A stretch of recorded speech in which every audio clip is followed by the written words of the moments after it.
the strain? Was it a bicycle? What is wrong with my brain? Is it the end of me? No, I must still believe. So I'm still in love, you see.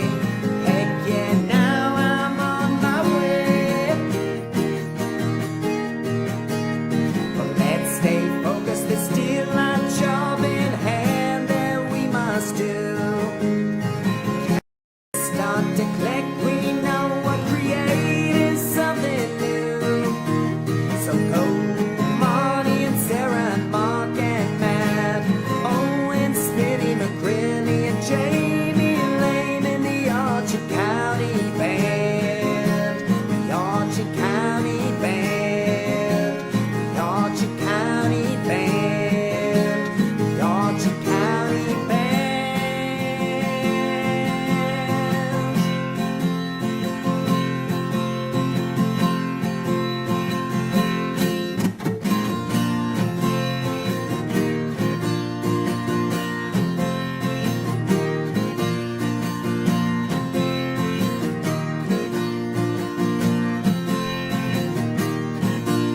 Stop the clock, we're done, we're rolling.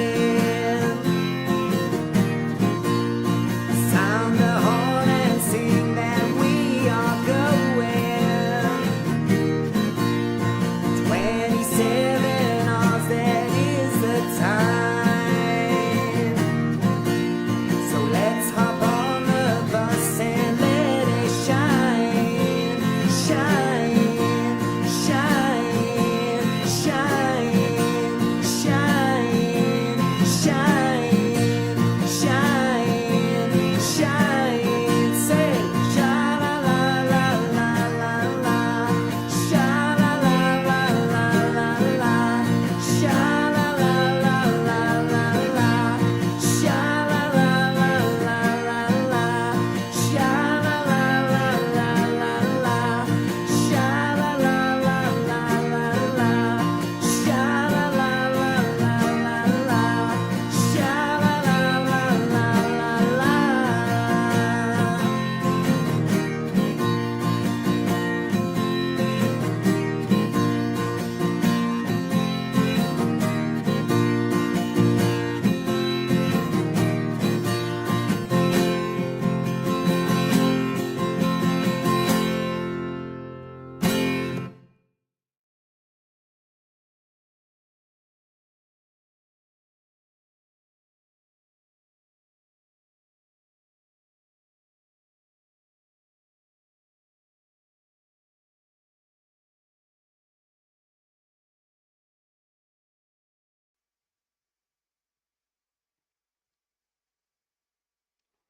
Good evening, folks. You are very welcome to Bandido Talks.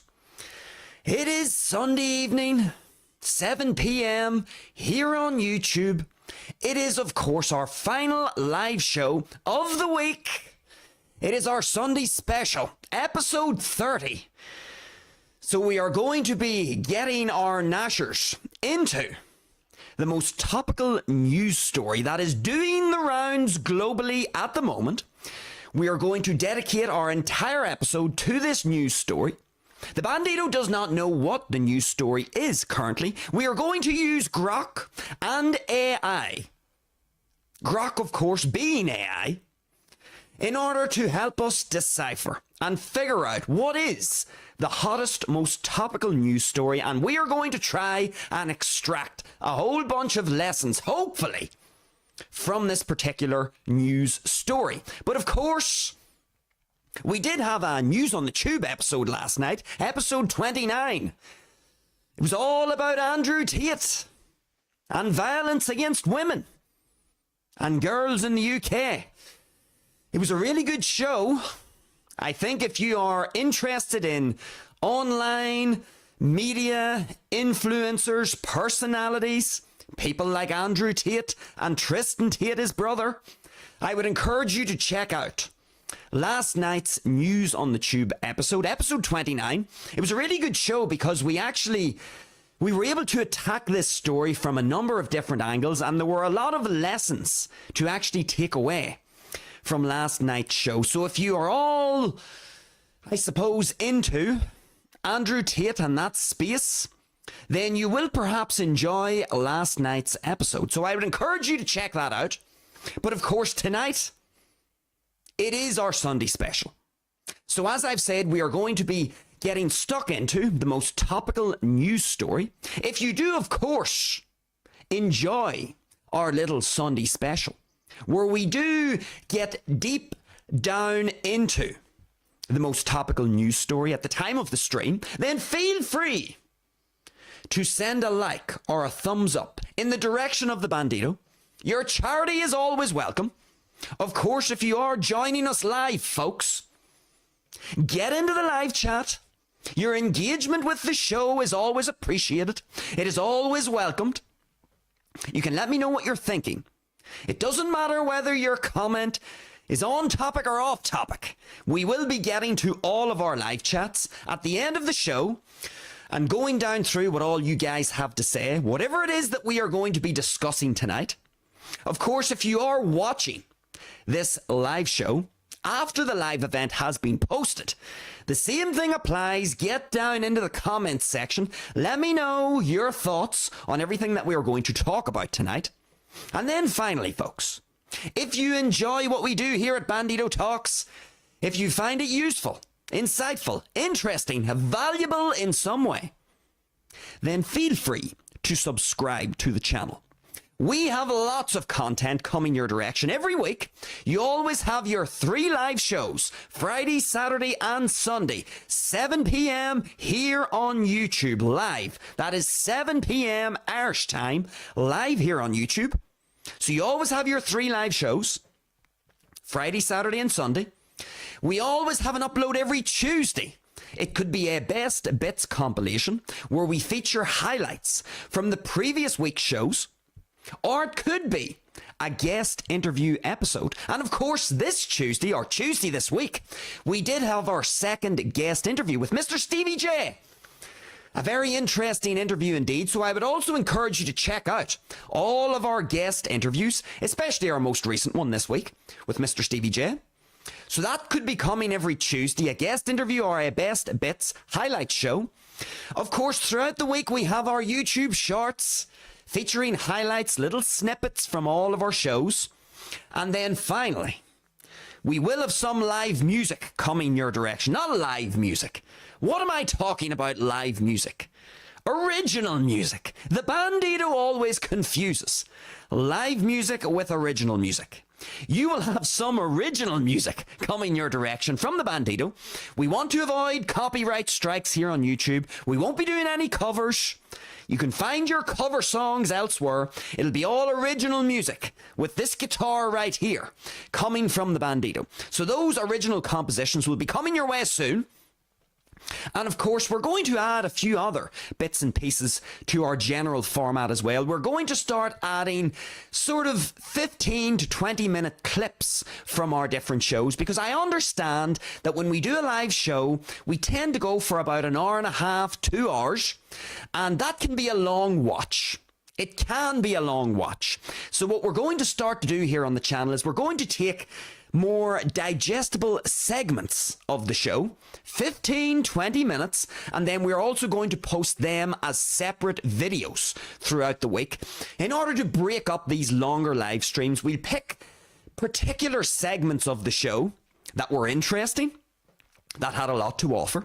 So that will be coming your direction as well. If you're fed up and you couldn't be arsed watching the full stream, of course I would encourage you to watch the full stream. Last night when we were talking about Andrew Tate and Tristan Tate being clipped out of context, it's always a good idea to watch people in their full context. Long format videos are a good way to get to know people in their full context. So I would, of course, recommend that you watch our full live streams. But if it's too much for you and you can't hold your attention, then we are going to start uploading 15 to 20 minute segments from our shows throughout the week, just to make things a little easier for those of you who don't particularly like 1.5 or 2 hour streams. So anyway, with all of that out of the road, folks, let us get into tonight's show. It is, of course, our Sunday special. Sunday special, we are going to go over to AI. The AI that the Bandido is going to be using tonight is Grok. Grok a doodle-doo. We're going to prompt Grok and ask Grok what is the most viewed or topical or hottest story right now at the time of this stream. And then we're going to dedicate the entire episode, the entire stream, to trying to, let's just say, excuse me, figure out what lessons we can extract from this particular news item. So let's have a look and see. Let's have a look at what Grok is going to tell us. I have Grok opened and ready to go. I'm now going to have to just type in what is the most topical. Now, sometimes when I have to type this stuff in, Grok can be a bit slow, but I like to do it in real time. So let's see. Most topical news story. Let's see what it has to say. Okay. I've learned to type quickly on my phone. An acquired skill indeed. So Grok is thinking. Let's have a look and see.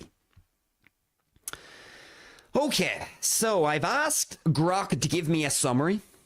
Not too long, about 10 sentences. I'm going to read out the headline, according to Grok. I'm going to read out the summary of this particular news item, and then we are going to get right into it. So let's see. Here's the headline. It goes as follows. Mass shooting at pub in South Africa kills 9, injures 10. Lord Jesus, we've got more people with guns and they're shooting people. Last week, of course, we had the shooting, the terrorist attack at Bondi Beach in Sydney, Australia. We've got more people out shooting other people. This time it's in South Africa. Let's read and see what Grok is going to tell us about this story. Okay, so Grok says the following. As of December the 21st, 2025, at 7 p.m. Irish time, the most topical global news story is a deadly shooting at a pub in Burkersdal Township, southwest of Johannesburg, South Africa, where gunmen killed 9 people and wounded at least 10 others in the early morning hours. South African police have launched a manhunt for the suspects, with authorities describing the incident as targeted violence amid ongoing concerns over gang activity and firearms in the area. The attack has drawn national outrage, with President Cyril Ramaphosa. Cyril's back on Bandido Talks again. I was wondering, was he going to come up on this particular news article? Okay, I need to calm myself down. Cyril's back. Okay, I shouldn't be laughing because it's a very serious article here. But anyway, I'm going to read that again. So, the attack has drawn national outrage, with President Cyril Ramaphosa condemning the violence and calling for stronger community safety measures during the holiday season. This tragedy follows a pattern of similar incidents in townships, highlighting persistent issues with crime and inequality in post-apartheid, I think that's how that's pronounced, South Africa. International observers, including human rights groups, are monitoring the investigation as the death toll underscores broader security challenges across the continent. All right, well, mass shooting at a pub in South Africa kills 9 people, injures 10. The particular township or area is called Burkersdal. Don't know if I'm pronouncing that correctly. Southwest of Johannesburg in South Africa. So the gunmen come in, they kill 9 people, injure 10. And this is essentially raising further concerns about safety in South Africa as a whole. All right, so a mass shooting. Another one of these. Now, of course, the point of tonight's show, our Sunday special, episode 30, we are trying to extract lessons from this article. What can we learn from this? Okay, so when I read this, the first thing that comes to my mind is the following. There are, folks, on planet Earth, there are certain places on planet Earth that are safer than others. That's a very obvious thing to say. It's evident. So there are places on planet Earth that are safer than others. And so the first thing that we want to take away from this particular story is, and this is how we want to think about it, because here we've had this mass shooting in South Africa, in this particular town. And the article actually states that there is just a generalized growing concern within South Africa and in other similar towns about this gang violence and increasing, let's just say, increasing numbers of incidents that are actually very similar to this one. So it is sort of well known. It's not like this is a bolt out of the blue. We shouldn't really, if we are paying attention to where we are moving, in other words, if we are paying attention to the area in which we are currently in or the area to which we may be traveling, then it should be apparent to us what parts of planet Earth are safer than other parts and what parts of planet Earth have the greatest probability of delivering a particular mass shooting or violent outburst like this one in South Africa. So if we are paying attention, remember, Ra's al Ghul, what does he say? Ra's al Ghul, of course, is the leader of the League of Shadows. If you don't know who the League of Shadows are, you need to do your homework. That's your homework from the stream tonight. Ra's al Ghul, he's came up multiple times on Bandido Talks. But Ra's al Ghul, what does he say? One of his quotes is the following. Always mind your surroundings. Okay, so if we are taking on board Ra's al Ghul's advice and we are minding our surroundings, then that means no matter where we are or wherever we are traveling to, we should be doing our homework. So I don't think, let's say, for example, if you were thinking, all right, folks, I'm going to go to South Africa for Christmas. I'm going to go to Johannesburg. What was the name of this little town? It was called Burkersdal. I'm going to go to Burkersdal for Christmas. I'm going to go to Johannesburg. I'm going to go to South Africa. Let's say that's what you were thinking. Okay, we are all entitled to generate ideas. That's fine. What should you do? Well, you shouldn't just book your plane ticket and fly blindly out to South Africa. Why would that be a bad idea? It would be a bad idea because if you have not done your due diligence on that particular area to which you are flying and to which or in which you're going to be living for the next week or 2 weeks or for however long you're going, if you have not done your due diligence, then what could happen is you could go over to Burkersdal in South Africa and you could be going in for a pint. You could say, that's a lovely pub over there. I like the look of that pub. And you could say, you know what, folks, let's go over for a pint. You go in, you order your pint, whatever it is, and then some wingnut comes in and opens fire. And now you have a problem. Now, I know some of you may say, well, sure, that could happen anywhere. All right. Obviously, it could happen anywhere. But we are talking about probabilities. We have to deal in probabilities. What is the probability that an event like this is going to happen where you are currently living or where you are going to be traveling to? We need to base a certain amount of our decision making around probabilities. The probability of something nasty happening when we are in a particular location on planet Earth. And so if you were thinking about going to South Africa, to Burkersdal, this little town close to Johannesburg, and you didn't do your homework, and you just thought everybody in the world is going to be kind and reasonable towards me. Now remember, we have already talked about this on previous episodes. Most people on the planet are actually good people. They keep themselves to themselves, and they don't want to piss anyone off or bother anyone or be a nuisance. That is true.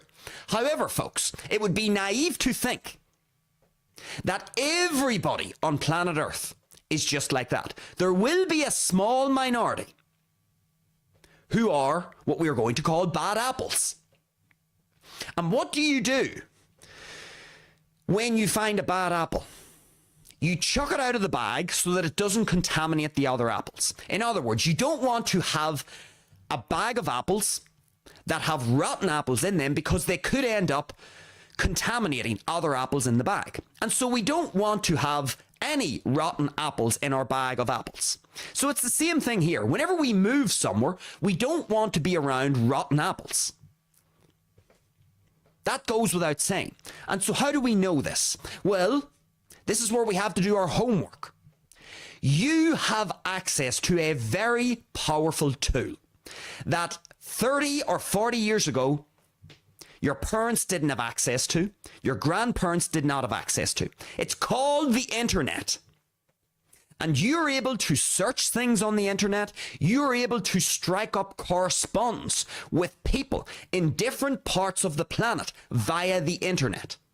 And so it has never been easier to do your due diligence on any location on planet Earth.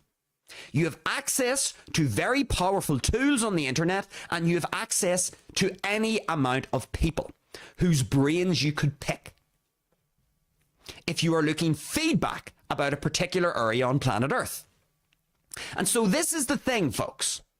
If you are that person and you're saying, let's go to Burkersdal in South Africa for Christmas this year, and you haven't done a background check on South Africa in general and this particular location to which you will be traveling, then you are asking for trouble, because you don't know the probabilities of danger or a potential incident like this happening. You have no idea. You are totally oblivious to the probability of danger. And that's a problem. So for the Bandido, if somebody approached the Bandido and said, Mr. Bandido, would you like to go to South Africa for Christmas this year? The Bandido would say, absolutely not. I will not be going to South Africa this year for Christmas. But why not? South Africa, we could, it'll be warm. You like warm weather, Mr. Bandido, and you could go on a safari and you could see the lions and the giraffes and the elephants. I couldn't give a fiddler's about any of that. And the reason why I couldn't give a fiddler's is because the probability of death when I go to South Africa is comparatively much higher than Ireland, where I am currently living. And also, the probability of death going to South Africa is much higher compared to if I went to Spain or some other location where the probability of a gunman running into a pub because he's part of some gang and because he has some bee in his bonnet about some other gang in the local area, and there's some sort of retribution taking place, and I get caught up in the middle of it. I don't want to be going somewhere where I'm going to get my arse blown off. And so what can I do? I can run a background check. Now, the Bandido has already ran his background check on South Africa. I could get malaria. I could get bitten by a spider. That is poisonous. I could get bitten by a snake. That is poisonous. I could get eaten by a big carnivorous mammal. I could get shot by a gang. I could get knifed by a gang. I could get robbed. I don't know the lie of the land in South Africa. I've never been there before. Too many increased probabilities of death when I think of South Africa. So if you are going to get me to go to South Africa, you are going to have to give me an extremely compelling argument to get me to get off my little stool here in the studio and head over to South Africa. And why am I saying that? Because I've done my due diligence. I know what my brain can tolerate in terms of probabilities and risks and dangers. And to me, the cost-benefit analysis makes absolutely no sense whatsoever. The benefit of me going to South Africa is greatly outweighed by all of the costs that I have just outlined. All of those costs either involve serious injury or death. And I am not very fussed on, let's just say, incurring tissue damage on that scale. So, that's the first thing we want to think of when it comes to this story. We want to be thinking, okay, this is a horrendous thing that has happened. 9 people have been killed. That's horrendous. 10 people have been injured. That is also horrendous. There is clearly some gang violence that's going on here. Cyril, our mate Cyril, the president of South Africa. Cyril has featured on Bandido Talks before. Remember that story where the plane of Palestinian people mysteriously arrived in South Africa and nobody knew about it? And Cyril was going to launch an investigation and try to figure out how the hell a plane full of 153 Palestinians made it through South African airspace and landed in the country without Cyril or the authorities knowing about it. Remember that story? So that's when Cyril first came onto our radar here. And so Cyril, quite rightfully, is saying, okay, we need to run an investigation here and try to hold the people accountable who have committed the murders and the injuries against these other people in the pub. And we need to clamp down on gang violence and just violence as a whole in this area. But folks, remember, this isn't a bolt out of the blue. And I'm going to repeat myself again. If you have been paying attention, you will realize that South Africa, in this case, is a risky play on the chessboard. If you want to go for your safari because you have a pogo over lions and giraffes and elephants and baboons and anacondas and whatever else lives out in South Africa, if you have a pogo over those big charismatic megafauna that live out in South Africa, and if you have just got this adventurous streak in you, you're very open to experience, and you want to experience all of the wonders of the planet, and South Africa is on your list of wonders that you want to explore. Well, if you want to do that, that's fine by me. All I can say to you is, if you do have a very open personality, and you're a bit of a thrill seeker, and you want new, novel experiences, what I would say is just take the time to run a background check. If you're going to South Africa or some other part of the world, run a background check and make sure you understand the probabilities that are in play here. The probabilities of being safe, the probabilities of danger, the probabilities of death. You have all the tools at your disposal to do this. You can run a very comprehensive analysis. You can use AI, you can use Grok, you can use ChatGPT. You can prompt these things and try to get some sense out of them. Try to get a general sense of what is the probability of trouble if I go to these locations on Earth. And if I am hell-bent on going, what are the measures that I can take to try and keep myself safe? You can use the internet. You can then strike up contact with people who maybe have been to these countries, been to these locations, and have some useful insight. The point here is, folks, if you are hell-bent on going, I'm not going to be able to dissuade you, and nor is it my place to do that. You are your own individual. You have your own life to live. And you're free to do whatever you want with your time and energy. But what I would say is just take the time to educate yourself on this location. Just take your time, because South Africa, for those of you who are watching tonight, if any of you were thinking of going to South Africa, I'm not saying you shouldn't go. You can do whatever you want, as I've already said. But the fact that you are hearing me read out this story, and the fact now that you know that there is a history of gang violence and violent encounters and shootings and stabbings and deaths out in South Africa. And you've got the President, Cyril Ramaphosa. He's coming out and he's saying we need to do something about this. We need to clamp down on it. We need to investigate all of these violent attacks and incidents that are happening. You are getting real-time feedback. It's real-time feedback. It's telling you something important. And you shouldn't just put your earbuds in and pretend that you didn't hear it. You need to be honest and professional whenever you are analysing these things. And yes, it's horrendous. Those people who have lost their lives, it's horrendous. Those people who are injured, I don't know how badly injured they are. There are probably some nasty enough injuries. But this is the thing. Even though these people have suffered, and we wouldn't wish suffering on anyone, I think that's a fair enough thing to say. You wouldn't wish suffering really on anyone. And so this act has happened. There's nothing, we can't turn back the clock. We cannot save these people's lives. They are gone. And the people who are injured, hopefully they can recover.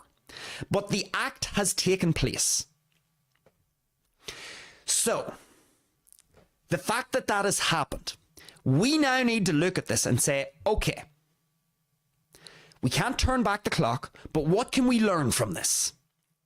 And what we can learn from this is we need to be paying attention to our surroundings. It's going back to that Ra's al Ghul quote. Pay attention to your surroundings. Don't be running around like a headless chicken. Don't be running around deliberately avoiding educating yourself on the world, somewhere that you are traveling to. And this is the broader lesson here. We all like to travel, folks. And nobody would say it's not a good idea to travel. You learn a lot when you're traveling. You get to meet lots of interesting people. You get to live lots of interesting experiences. It makes you a better human. You become more informed about the world. You get new information about the world. And you can then apply that information to your own existence. And so it betters you as a person. It betters your existence. Traveling is a good thing. But this is the thing. If you're going to travel, no problem. But it is a good habit, even if you are going somewhere that you are familiar with. The world is dynamic, folks. If you visited a location 5 years ago, your information is outdated. Because if you traveled there 5 years ago, in let's say 2020, it is now 2025 coming into 2026. So 5 or 6 years has now passed since the last time you traveled to this particular location. Things may have changed, so you can't just go off your past experience of a location either. That's lazy. Don't allow your energy conservation mechanism to walk you into a potentially dangerous, problematic circumstance. Don't allow your energy conservation to do that to you. Because it's very easy to just say, oh, well, sure, look, I've been there before. Sure, we'll be all right. Let's pack the bags, get the passports ready, and off we go. That's lazy. And that's not paying attention. That's not paying attention to your surroundings. And you're allowing your energy conservation mechanism to potentially walk you into a troubling circumstance.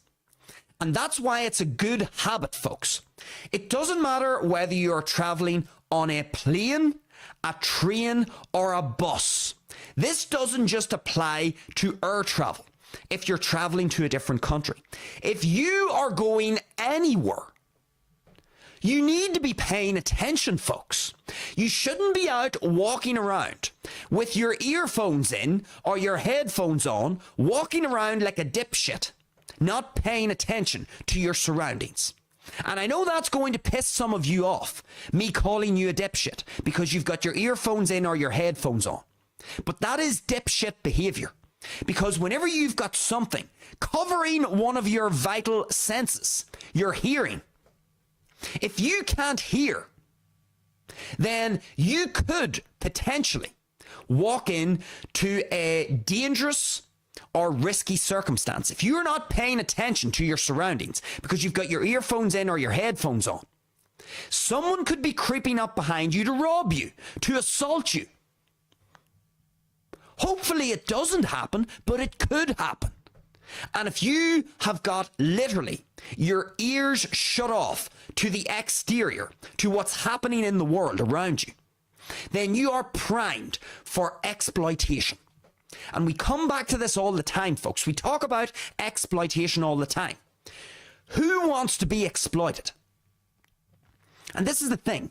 You don't want to be exploited at all. Because if you are getting exploited, that means you are losing. You're at the butt of some raw deal. And it's you who is losing out if you are getting exploited. And so it doesn't matter, folks, if you are in your local area that you've known for decades. You shouldn't get sloppy. You shouldn't get sloppy. So this doesn't just apply to traveling to a far-flung land like South Africa. If you're going out onto the street, if you're walking, if you're driving, if you're on a bus, if you're on a train, it doesn't matter. You should be paying attention to your surroundings. Because we always hear this, folks. Prevention is better than the cure. We've talked about this before. It's a cliched saying, and it's cringy even saying it, but it's true. If you are in this pub in South Africa where this mass shooting has taken place, and the gunman has went in with his gun, now you are having to react. And now this is getting dicey. You might lose your life. You might get very badly injured. In other words, you're now knee deep in the shit. You're in the circumstance and you're desperately trying to save your life. You want to ideally not even get yourself into that situation. Now, nobody can fully predict the future. And it goes back to what I've said already. Someone could counter me and say, well, a heinous act could happen anywhere. And that is true. But it goes back to probabilities again. You first need to assess your surroundings and run a check using all of your senses. All of your senses. Your eyes, your ears, your nose. Touch if you need to. Taste if you need to. Whatever. You need to use all of your senses. You need to be paying attention. You don't want to have your headphones on and be eliminating one of your senses. Because when you have headphones on and earphones in and you're listening to something, you are distracted. You're distracted and you're not paying attention. And it's the same when it comes to educating yourself about your own area where you're living or to an area that you're going to travel to. You need to educate yourself. You need to update the information in your mind. Why is it so important to educate yourself and get new information into the system? Because when you bring in new information with respect to an area that you may be traveling to or an area in which you live, that new information is going to help you run the most accurate cost-benefit analysis that you can run in the moment. The more accurate your cost-benefit analysis, the increased probability. There will be an increased probability that you will not walk into a problematic circumstance. The more accurate your cost-benefit analysis is, you reduce the risk of running into trouble. You can never eliminate it, that is true, but you can reduce the probability of you running into a problematic circumstance. And so that's the big lesson from this story. You need to be paying attention to your surroundings. Don't be walking around with headphones. Let me put it like this. I keep laboring on the headphones and the earphones, and I'll tell you why. Let me give you a very, very simple example, just to highlight what it is that I'm saying. Would you go out on the street and willingly blindfold yourself so that you can't see? Answer me that question. Vision is one of your senses. Would you go out onto the street with a blindfold on so you can't see shit and go about your business blindfolded and blind to what is happening around you? Would you willingly subject yourself to that? Of course you wouldn't. Of course you would not do that. You wouldn't go out into your local area, or you wouldn't travel to some other location with a blindfold on. Why would you not do that? Well, because you can't see what's happening around you. And if you can't see what's happening around you, you are unable to get a very important environmental input into your brain. And if you don't have vision providing you with critical environmental information, you could be primed for exploitation any moment. So why do you treat your hearing any different? Because when you put your headphones on or your earphones in, you are blindfolding your auditory senses. If you won't blindfold your own eyes, if you won't stick a blindfold over them, why would you do the equivalent for your ears? Why would you do that? That is what a dipshit would do.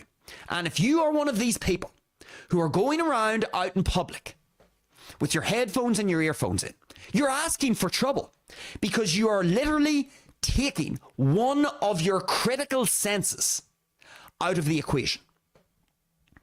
And not only that, but you are also distracted, because if you've got headphones or earphones in, you are listening to something. And that thing to which you are listening is distracting you, because your attention will be focused on that thing. And you're going to tell me, no, I can multitask. I can do both. I can have my headphones on and listen to stuff and pay attention. No, you can't. Don't give me that retarded speak. Absolute nonsense. No, you can't. That would be like saying, oh yeah, I've got the blindfold over my eyes, but I can still pay attention to my surroundings. You can't pay attention very well, because you are literally missing one of your key senses. And if you are missing one of your key senses, you are missing key environmental information that's going to help you assess the probability of safety or danger in which you're currently exposed to. So that's headphones and earphones. That's a slight tangent, but it's related to what we're saying. It all comes in under this umbrella of paying attention to your surroundings. And it's very important that we do pay attention, because if we are not paying attention, we could end up like a blindfold over our eyes, like earphones in our ears. We could end up walking into the equivalent of a pub in South Africa, unbeknownst to the fact that we are in an area crime-ridden, full of gangs, full of violence. And here we are ordering our pint like a fucking wally, because we're not paying attention.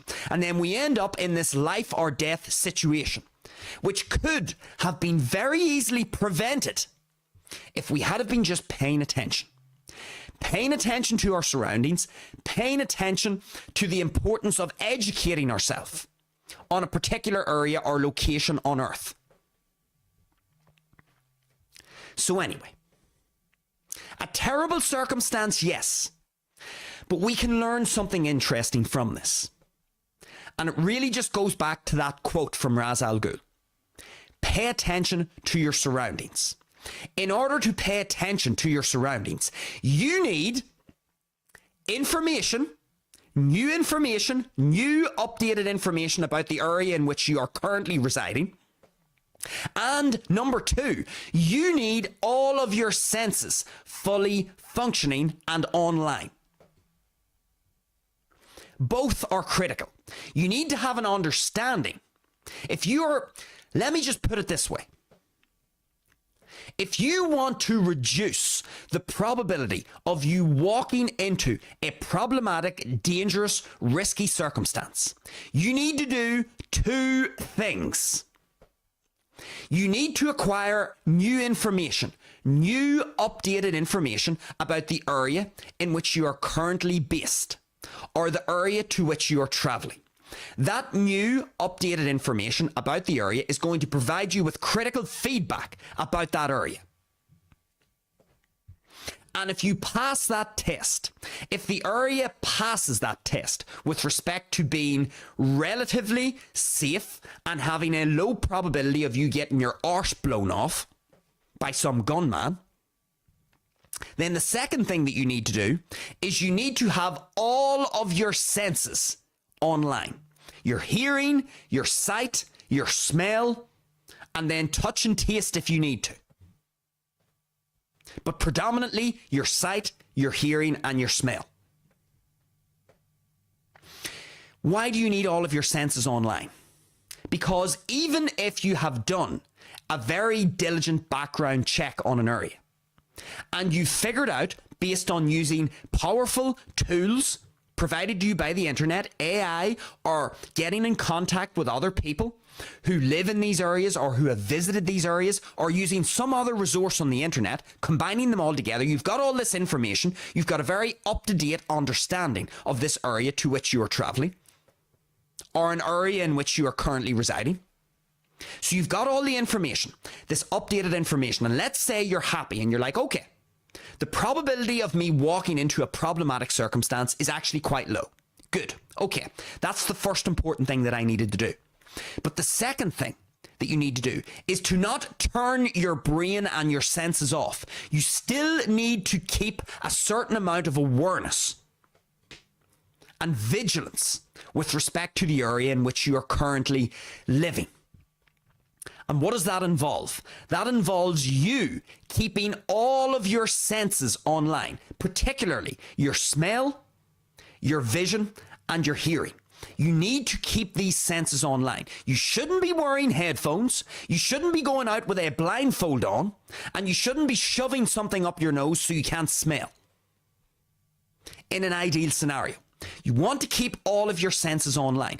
Incidentally, folks, this is why when you have a cold, it's such a pain in the arse.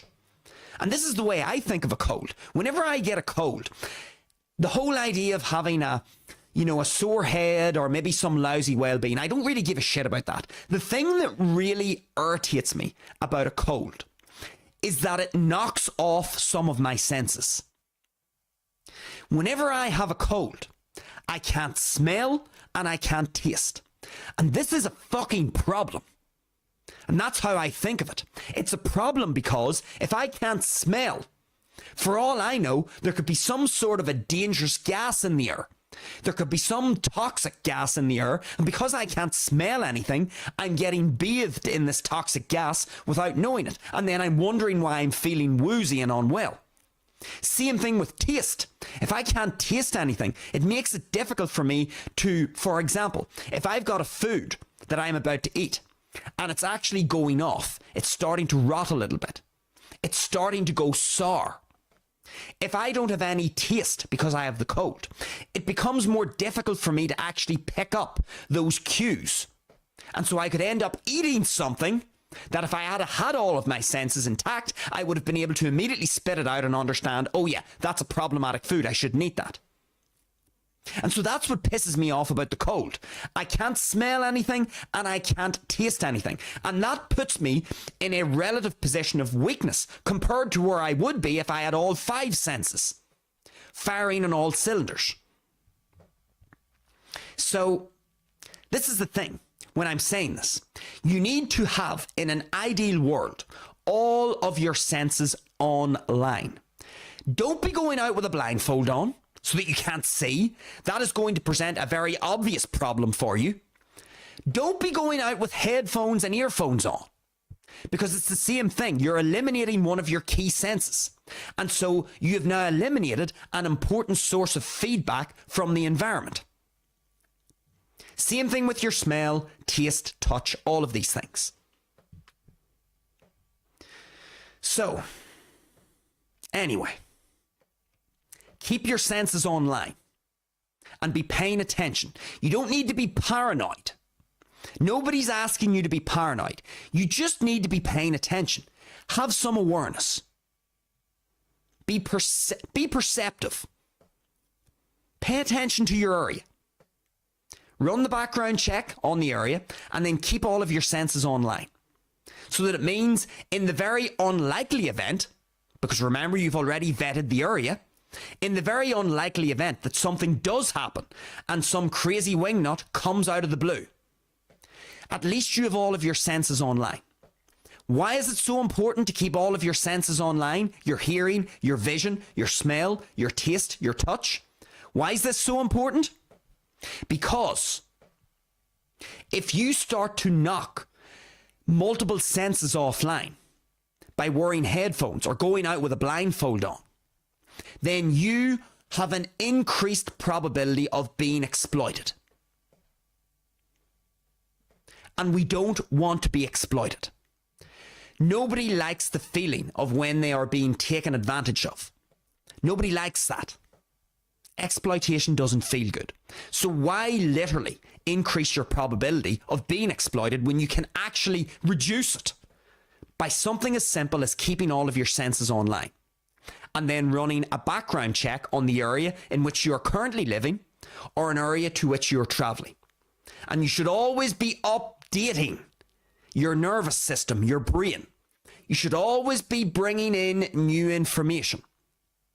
Because there's no point, as I said, there's no point in going off old, outdated information.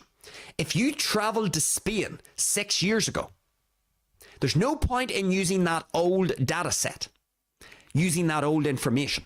You need to get updated information because Spain, for all you know, might have changed in the last 6 years. Or the area that you used to go to in Spain, it may have been lovely and beautiful and a great safe place. But perhaps 6 years later, some international friends may now be colonising that part of Spain, for all you know. And so it isn't quite what it was 6 years ago. You need to know that. And so you need to be constantly updating your information in your own head, making sure that you're bringing in new information to displace the old information and keep the system updated, just like your laptop, just like your phone. Because that way you're going to reduce the probability of error or walking into a problematic circumstance. Okay, so that was our story. Stream seems to be going just fine. Not too bad. But that's our story. That's our main Sunday special news story. This mass shooting. What was the name of the area again? I keep bloody well forgetting the area. Burkersdal, southwest of Johannesburg in South Africa. So we had this mass shooting. The president, Cyril Ramaphosa, old Cyril, he was coming out and condemning it. He's going to run an investigation. And we've tried to extract the critical lessons from this. There are a lot of lessons to take from a story like this. And hopefully it's been laid out nice and clearly, some of the things that we can take away from this horrific circumstance. But anyway, that's the Bandido's 10 cents worth on that story. Let's have a look and see what you guys are saying. Let's have a look at the live chat. Let's see what your thoughts and insights are on this particular story or anything that we've talked about. So let me get it all set up here. Head over to the live chats. See what you're saying. All right.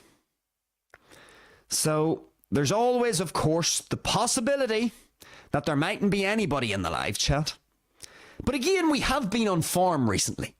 It seems to be we've been having some good engagement with the show. Let's see if we can keep the hot streak running. So, let me get the live chat set up here to make sure I'm not missing any live chats. And it looks like we've got one live chat. Let's have a look and see. I thought we were on for a bagel again tonight. It was a bit like Friday night. Our show on Friday. Oh, to be educated. Episode 28. I would highly recommend you to check out that episode too. If you're interested in all things conventional education. If you're panicking as a young person, should I do A-levels? Should I do a university degree? Check out episode 28. Oh, to be educated. And maybe that'll put you at ease. Maybe you'll not feel so anxious. But anyway, going off on a tangent, the old Bandido. Let's see who's in the live chat. And it is Quizzed22 in the live chat. Well, my God, Quizzed is back. Haven't seen Quizzed in a while. So, let's see what Quizzed is saying. Maybe I'm being harsh on Quizzed. My sense of time is all over the place. It feels, from last week's shows, it feels like 3 weeks ago. And so my sense of time is off. So maybe it hasn't been that long since Quizzed has been in the live chat. The Bandido's got a scrambled brain when it comes to time. Not even Christmas can keep him on track. Okay, let's see. Quizzed says the following. Congrats on the 1/4 century of subscribers. Nosebleed stuff for the Bandido. Oh yes, so Quizzed has been paying attention. Well, you know what? Let me fill in some context surrounding what Quizzed has just said. The Bandido for a long time, for many weeks, the Bandido was stuck on 23 subscribers. And then all of a sudden this week, he went from 23 all the way up to 27. We acquired 4 new subscribers this week. A miraculous turning of events. And so what Quizzed is saying, he is congratulating the Bandido on reaching a 1/4 century of subscribers. Nosebleed stuff for the Bandido. Well, slow and steady here on Bandido Talks. It is true, we have reached beyond the 25 subscriber mark. We are currently at 27. So we'll see if the trajectory of growth will continue. We have to just engage with the process, don't we? We can't be looking at the final destination. We've done a couple of shows, at least one show, talking about the pseudo-esteem social media trap. People who are chasing the subscribers, chasing the likes, chasing the views. We don't want to chase anything. We want to engage with the process, enjoy the process, and turn up, in this case, every week. We turn up every week. The Bandido turns up every week. He gives his best. He tries to present the best version of the Bandido. He tries to offer some value to any of the live viewers. And then hopefully, through consistent, diligent effort and engaging with the process, the numbers will take care of themselves. But we do appreciate it, Quizzed. We appreciate the timely reminder, I should say, that Bandido Talks is slowly growing. We are slowly acquiring our audience through diligent effort and engagement with the process. So anyway, we appreciate that, Quizzed, here on Bandido Talks. It's good to have you back in the live chat again. Let's see. We had another live chat just fly in. Let's see who else is in the live chat. Well, it looks like we've just got a comment in from JGZ2IB. So Jay is back in the live chat. We haven't seen Jay in a while either. But again, maybe that's the Bandido just losing track of time. Don't take the Bandido at his word. Because when he sometimes says things have felt like a long time since they've happened, it could be the scrambled brain of the Bandido. But anyway, let's see what Jay is saying. He says the following. Will Tate fight again? Oh dear. I hope Tuco isn't watching tonight's live stream. Because Tuco last night, we of course had our episode 29.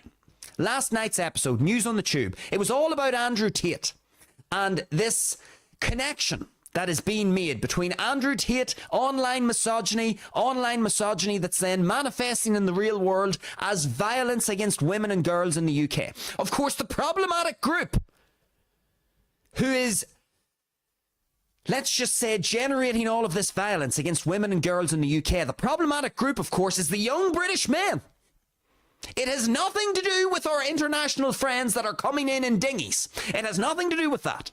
Zero. It's to do with the young British men, the young British teenagers, the young British men in their early 20s. They are the perpetrators of the violence against women and girls. And they are the perpetrators of such violence because what's happening? They are being influenced by Andrew Tate and Tristan Tate because they are misogynistic pigs. Isn't that right, folks? Well, if you want more of that information, you're going to have to check out last night's show. Episode 29, Andrew Tate and, quote, violence. You'll find that an interesting watch and listen.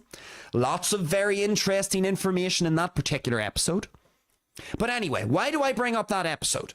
Well, because at the end of the episode, when we were going through our live chats, Tuco was in the live chat last night and he was asking the Bandido for his prediction. Because what prediction, says you? Well, Andrew Tate was fighting on Misfits last night, live on Rumble Premium, and he was fighting against Chase Demure. And just to give you a brief recap, Andrew Tate is a kickboxing world champion. Now, I know a lot of people will say he's not a world champion because there are so many belts in the kickboxing game, and, you know, he was fighting in the lower leagues of kickboxing, and people will say all of this. Okay, I'm not going to get into all the nitty-gritty details. The point is, Andrew Tate was a 4-time kickboxing world champion in the particular promotion that he was fighting in. Now, some people will say it wasn't the most competitive promotion. It doesn't really matter. He's still a champion in that particular promotion for that particular belt. So he's a kickboxing world champion. He has fought in MMA. He has engaged with the combat world for his entire career. So that is Andrew Tate. Andrew Tate, he retired, I believe, maybe 5 years ago. That was his last fight. I think it was like 2020 or something like that. So he's been out of the game for quite a while. He's been inactive for at least 5 years, but probably longer. He probably ended his career before that because he was, those fights that he was doing in 2020, I don't even know if they were, you know, a part of his prime years as a kickboxer. But anyway, let's just say 5 years. But Andrew Tate, he's been steeped in the combat world.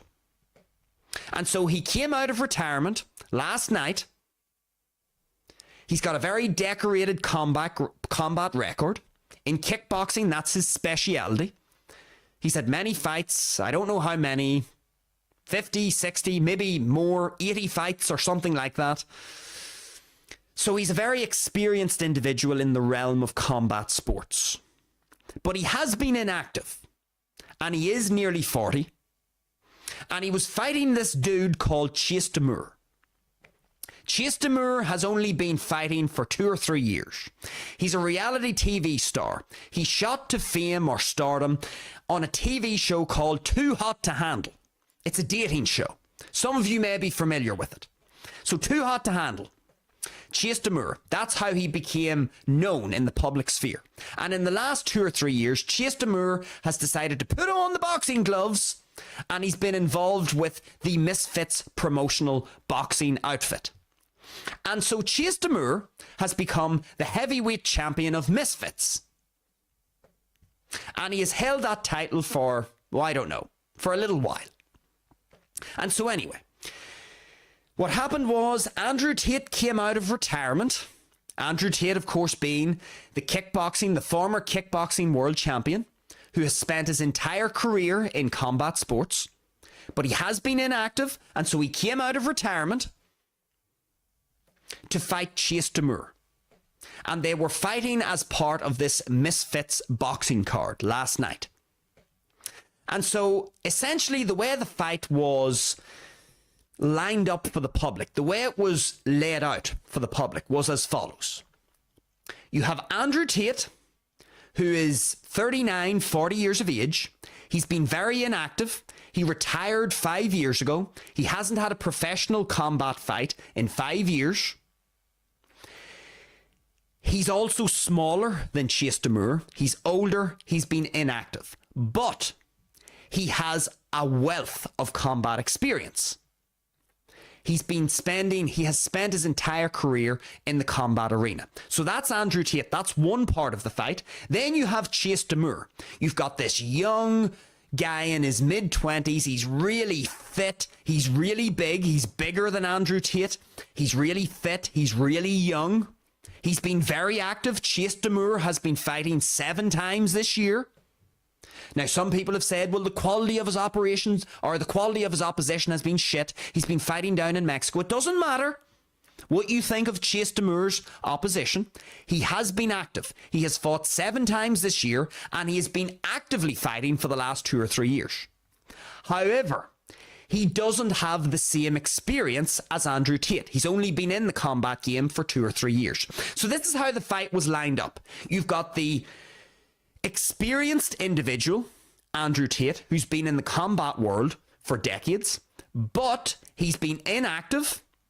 He's old, 39, 40 years of age, and he is smaller than Chase Demure. And then you've got Chase Demure, who is young. He's younger than Andrew Tate. He's, let's just say, stronger. He's bigger than Andrew Tate. He's been more active than Andrew Tate. But he is more inexperienced than Andrew Tate in the combat world. So this is how the fight was lined up. This is how it was sold to the public. And so last night, Tuco, in our live chat, asked the Bandido, who did the Bandido think was going to win? And so you can go and watch last night's show. You can go over to the live chats and you can listen to what I said. So I said something along the following lines. Andrew Tate has spent his entire career in the kickboxing world and in the combat world. He has decades of experience. Fair enough, he's been inactive. Fair enough, he's nearly 40 years of age. Fair enough, he is smaller than Chase Demure. But he has spent his entire life honing his craft within the combat space. And then we have Chase Demure, who basically rose to fame through a dating show. Too Hot to Handle. And he's only been in the combat space for 2 or 3 years. Fair enough, he's been much more active than Andrew Tate. Fair enough, he's younger than Andrew Tate. And fair enough, he's bigger and stronger than Andrew Tate. But he's more inexperienced. Far more inexperienced than Andrew Tate. And so last night, when I was giving my prediction, I basically said, if I had to put my money on it, I would of course go with Andrew Tate. Because Andrew Tate, he's the experienced combat specialist. Fair enough, he's been inactive, but if I have to make a prediction, I'm going to go for him because he has so much experience in the combat space. And I know his speciality is kickboxing. This was Andrew Tate's first boxing fight, but in my mind, I was thinking, look, Andrew Tate, he has decades of combat experience. If I have to make a prediction, I'm going to go for him. I've seen some of Chase Demure's fights, and Chase Demure hasn't looked particularly impressive from an objective standpoint. Now, let me caveat that and say, I actually think Chase Demure, it's very admirable what he has done. If you look at how Chase Demure started 2 or 3 years ago and where he is now, he has made so much, he has improved so much. And it's actually really nice to see someone who has really put their shoulder to the wheel, taken up a new sport or a new activity or a new challenge, and they've really dedicated themselves to it and got much, much better. We've just talked about it with Quaid's comment. Engaging with the process, being diligent with our work and effort. That's exactly what Chase Demure has done over the last 2 or 3 years. So huge admiration for Chase Demure, for the effort, the diligent effort and time that he's put into trying and getting better at boxing. However, all that being said, last night I said fairly emphatically I thought Andrew Tate was going to win. I thought Andrew Tate was going to win. Because I just thought the experience of Andrew Tate, despite being inactive, the fact that he spent his entire career in combat sports, fair enough in a different discipline, kickboxing, but in kickboxing, you are allowed to throw punches. There is an element of boxing in kickboxing, but of course it's a completely different discipline. And there's a different posture that you need to adopt, and there's different strategy that you need to adopt when you're a kickboxer compared to being a boxer. But even with all that said, I still thought Andrew Tate was going to win the fight. And I thought he was going to win fairly comfortably. And of course, what happens? The Bandido wakes up this morning and he is greeted with the news that the fight went the distance, it went the full 6 rounds, and Chase Demure defeated Andrew Tate. And last night I said, on our show, episode 29, I said, perhaps the Bandido will have egg on his face, but at least he gave some solid logic behind his prediction. And so the Bandido did end up with egg on his face. Now, the logic behind my prediction was I still stand by that. I would still, even if they were to fight again, literally next week, I would still probably choose Andrew Tate, for the reason being that I think Tate would probably, now that he has a read on his opponent, he would probably find a way to win the fight somehow, because the fight was still close. It's not as if Chase knocked Andrew Tate out. It was a majority decision, so one of the judges had it a draw, 57-57. The other 2 judges had it 58-56, both of them. So it was relatively close. And I think even if I had to make a prediction, if they were to fight again in 7 days, I probably would still go with Tate, even though that sounds absurd. But this is the thing. Why am I saying all this? I'm saying all of this because Jay is saying, will Tate fight again? And for those of you who really don't know what that means, I'm trying to give you some context so that my answer to this question actually makes sense. So anyway, Tate fights Demure last night. Tate loses on a majority decision. I was surprised. I was very surprised. But such things can happen. It's not the first time I've made a prediction about boxing and got it completely wrong. I thought AJ would beat Usyk. I thought Dubois would beat Usyk. I thought Fury would beat Usyk. And every single time, not only did Usyk beat them once, but he beat them all twice. So I had enormous egg on my face with regards to those predictions. But anyway, that's what makes boxing interesting. That's what makes combat sports interesting.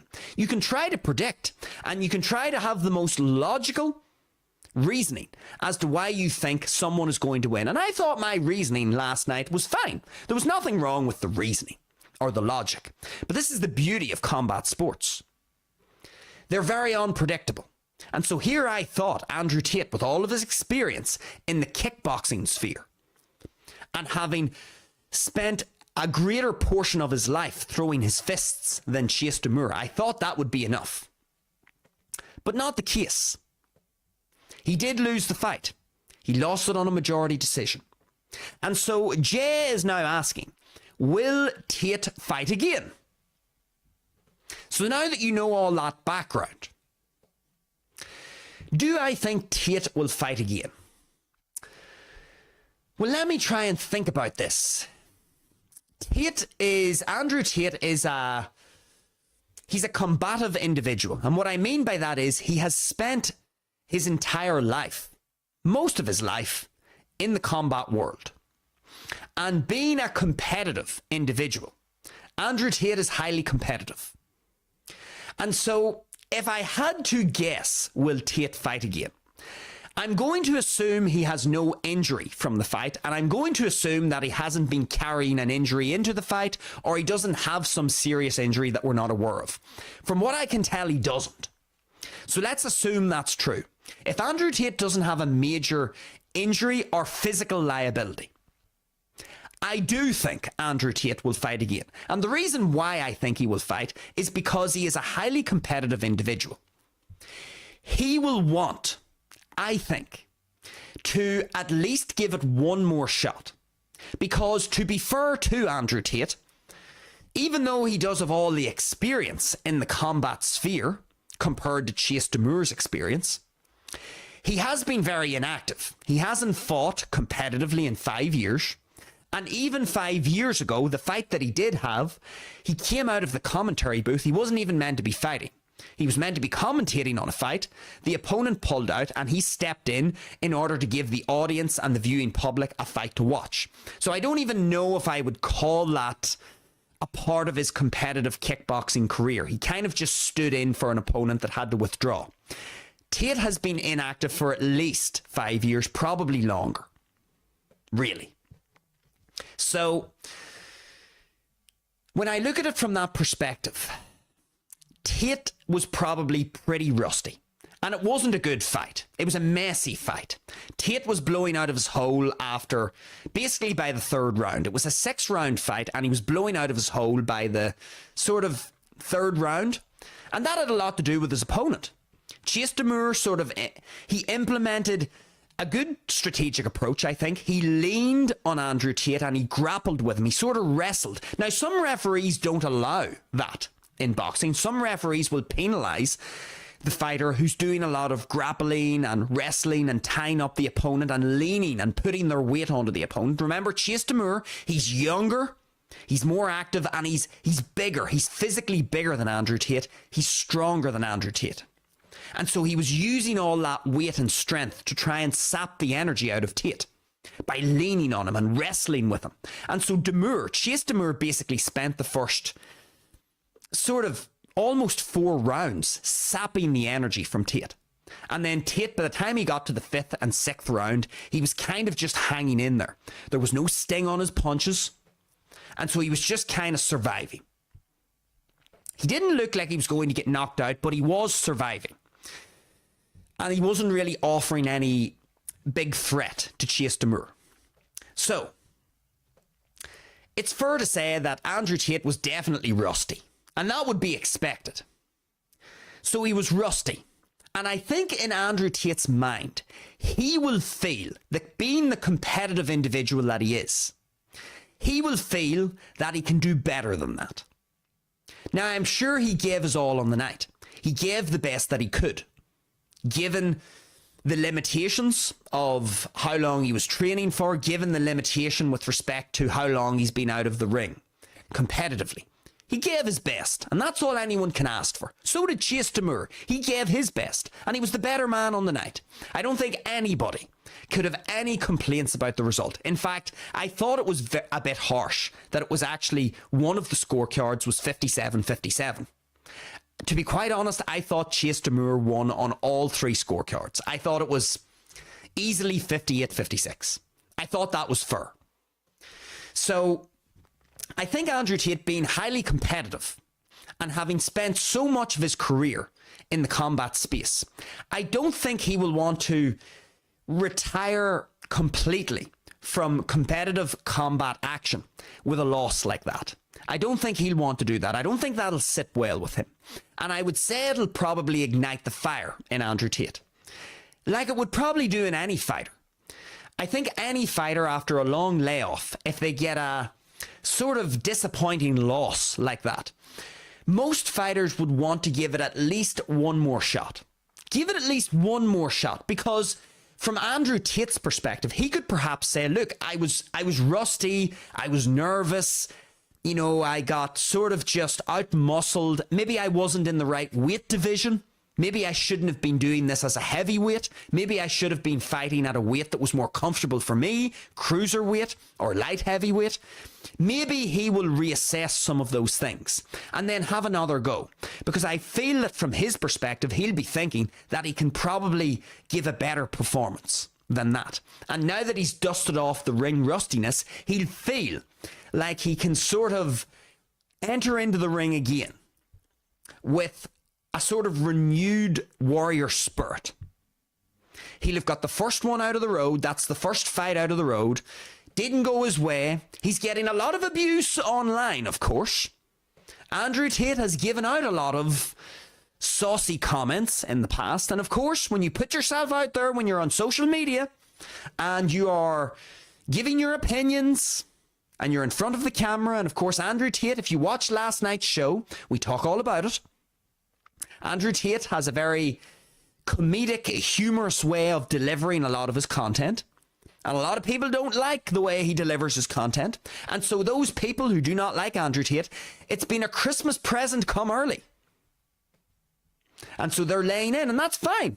You know, if you're going to give it, you have to take it as well. So Andrew Tate's a big boy. He can deal with that.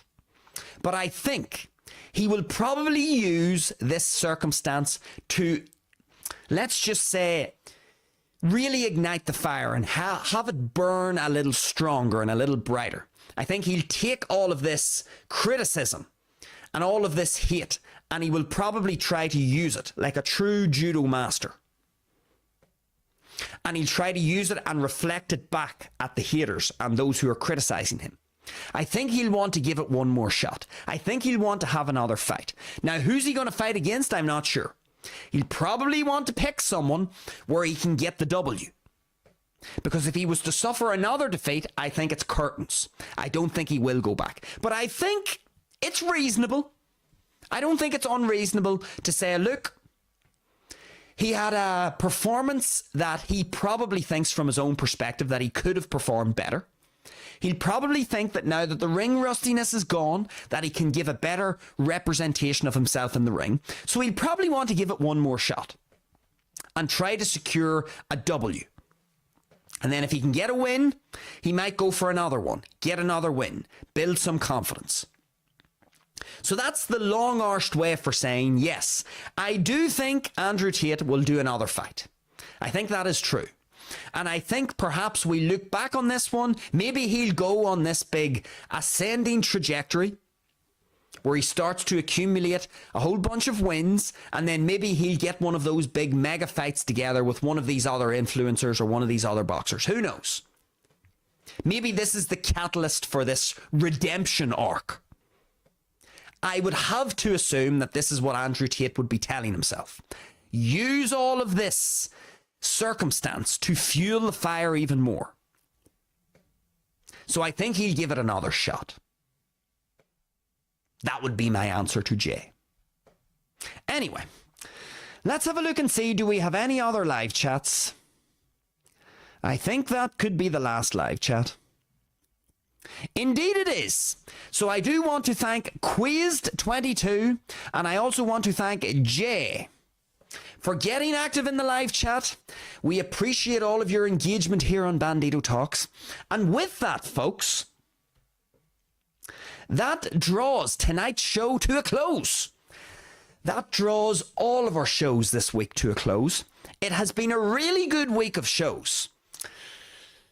I think we've just been able to get through a whole bunch of really valuable pieces of information, news stories. We, of course, reflected on Friday night on our Tuesday guest upload. We talked all about the education system, the conventional education system, A-levels, university degrees, all of that. Check out episode 28 if you're interested in that. Of course, check out our guest interview that we uploaded this week from Stevie J. I would encourage you to have a watch at that. The fundamentals of business. Last night's episode 29, was all about Andrew Tate and violence and who are the true perpetrators of violence against women and girls in the UK. It was a really good episode, a really good way of analysing people in the media. I would encourage you to check out that episode. And then, of course, our Sunday special tonight. Again, a bit of a grim story. Mass shooting in South Africa. But of course, there are plenty of things that we can learn from this, folks. We just need to be paying attention to our surroundings and not shutting off any of our senses, so that we are in the most advantageous position possible with respect to safeguarding our own existence. So anyway, really good shows this week. Keep an eye out on Tuesday. We will have our best bits upload. Won't be any guest episode this week, folks. It'll be a best bits upload. The Bandido has been busy getting more guests together, though, so keep tuned. There will be more guests coming soon, but it will be a best bits upload this Tuesday. Keep an eye out for that. Throughout next week, we are going to be uploading 15 to 20 minute segments of our episodes. So we'll upload one of those tomorrow night, maybe another one Wednesday and Thursday. Keep your eye peeled. Subscribe to the channel, of course, if you want to be notified of any new uploads or any upcoming live events. You can, of course, like the stream tonight if you found it valuable, folks. Charity is always welcome. Your thumbs up will be gratefully received. And again, if you are watching this live event after the event has been posted, get down into the comments. Let me know what you thought about the show and everything that we talked about. But keep an eye out for all of that stuff that's going to be coming and dropping next week. Our best bits upload on Tuesday. Keep an eye out, as I've already said, for some of our little 15 to 20 minute segments from all of our shows this week to make things more digestible for you, the audience. Keep an eye out for the YouTube shorts. And of course, all being well, I shall see you here live next Friday at 7 p.m. Irish time here on YouTube for our Let's Reflect segment. We will be reflecting on our Tuesday upload, our best bits upload. That will be next Friday at 7 p.m. Irish time here on YouTube. I hope you can join me then. But until then, folks, enjoy the rest of your Sunday evening. Christmas is incoming. It will, of course, Christmas Day. What day will Christmas Day be? That will be on, what? Thursday the 25th. So, the next time you will see the Bandido live, it will be on Boxing Day, December the 26th. So enjoy your Christmas, folks. And all being well, I'll see you next Friday. And so with that, it is over and out this week from the Bandido.